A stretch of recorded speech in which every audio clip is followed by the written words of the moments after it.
नमस्कार मंडळी, कसे आहात? मागी गणपती जवळ आले आहेत, तर चला आपण मोरपंखापासून सुंदर आणि वेगळी अशी ही कंठी तयार करायला शिकूया. मागच्या व्हिडिओमध्ये खूप जणांनी कमेंट्स केल्या होत्या की कार्डबोर्ड पट्टी मिळत नाही, म्हणून आपण इथे वॅक्स स्ट्रीप यूज करणार आहोत, जी सहज उपलब्ध होते. आपण 2 वॅक्स स्ट्रीप घेऊया आणि स्टेपलरच्या मदतीने अशा प्रकारे जोडून घेऊया. आता हा इंग्लिश पाला पूर्ण पट्टीवर स्टेपलरच्या मदतीने पसरवून घेऊया.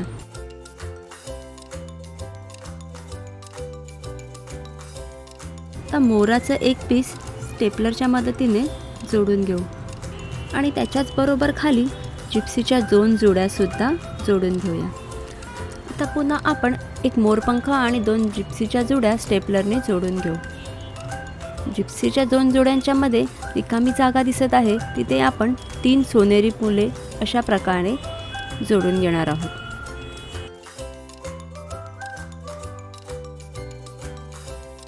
हीच प्रोसेस आपण कंटिन्यू करून कंठीचा एक भाग पूर्ण करूया.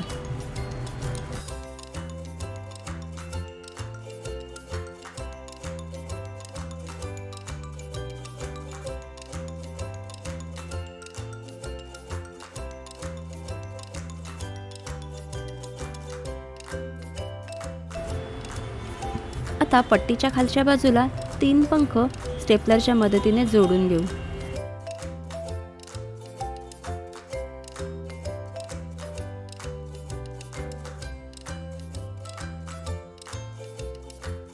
एक छोटासा वॅक्स स्ट्रीपचा गोल कापून त्यावर जिप्सीच्या फुलांनी असं कव्हर करून घेऊया.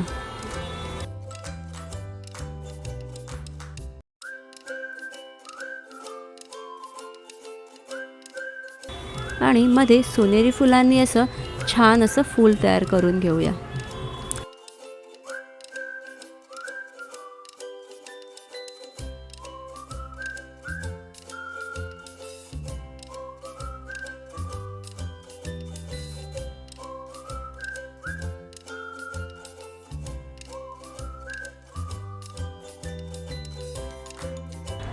आता हे फूल 3 मोरपंखाच्या मध्ये स्टेपलरने जोडून घेऊ. आता हे बाजूला ठेवून घेऊया आणि कंठीचा दुसरा भाग बनवायला घेऊया. वॅक्स स्ट्रीपच्या 2 पट्ट्या स्टेपलरने जोडून घेऊया. वॅक्स स्ट्रीपच्या 4ही बाजूला लेसने अशा प्रकारे बॉर्डर बनवून घेऊ.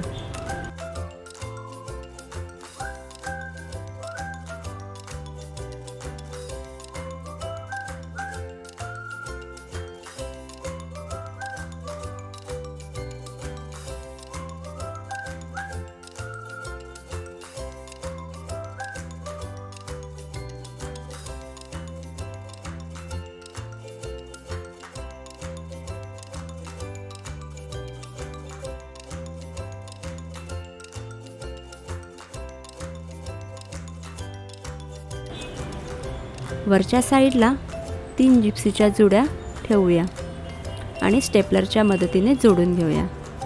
त्याच्याच बरोबर खाली एक ऑर्किडचं फूल आणि एक सोनेरी रंगाचं फूल सुई दागाच्या मदतीने शिवून घेऊया.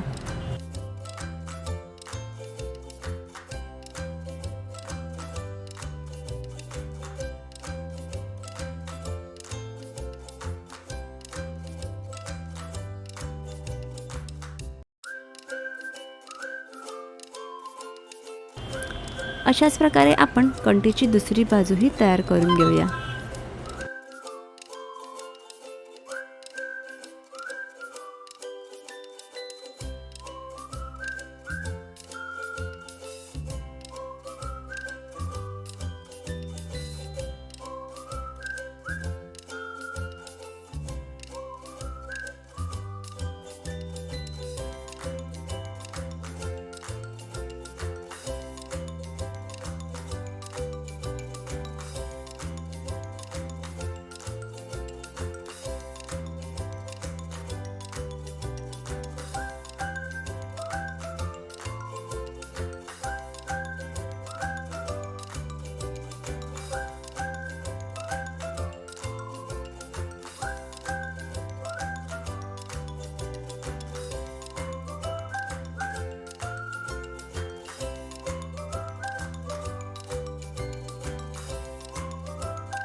आपण पट्टीच्या खालची 3 इंच जागा सोडणार आहोत.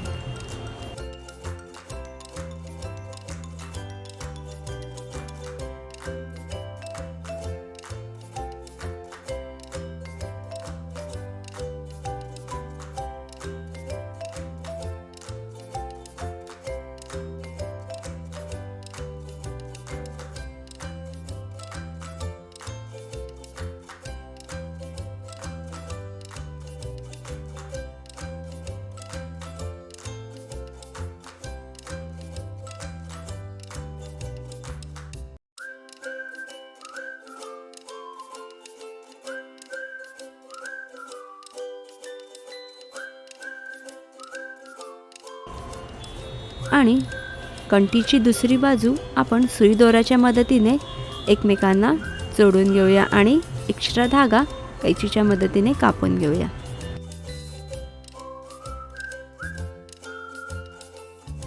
आता ही गोल्डन लेस कंठीच्या दोन्ही बाजूला स्टेपलरने जोडून घेऊया. अशा प्रकारे आपली ही सुंदर आणि वेगळी अशी कंठी तयार झालेली आहे. तुम्ही सुद्धा नक्की ट्राय करा. बनवायला जास्त वेळ लागत नाही, अगदी अर्ध्या तासामध्ये बनवून तयार होते. जर तुम्हाला हा व्हिडिओ आवडला असेल तर या व्हिडिओला एक लाईक नक्की करा आणि आपल्या मित्रमैत्रिणींमध्ये हा व्हिडिओ शेअर पण करा. आणि हा चॅनलला सबस्क्राईब करायला विसरू नका. चला लवकरच भेटूया एका नवीन व्हिडिओमध्ये. व्हिडिओ पाहिल्याबद्दल तुमचे मनापासून आभार.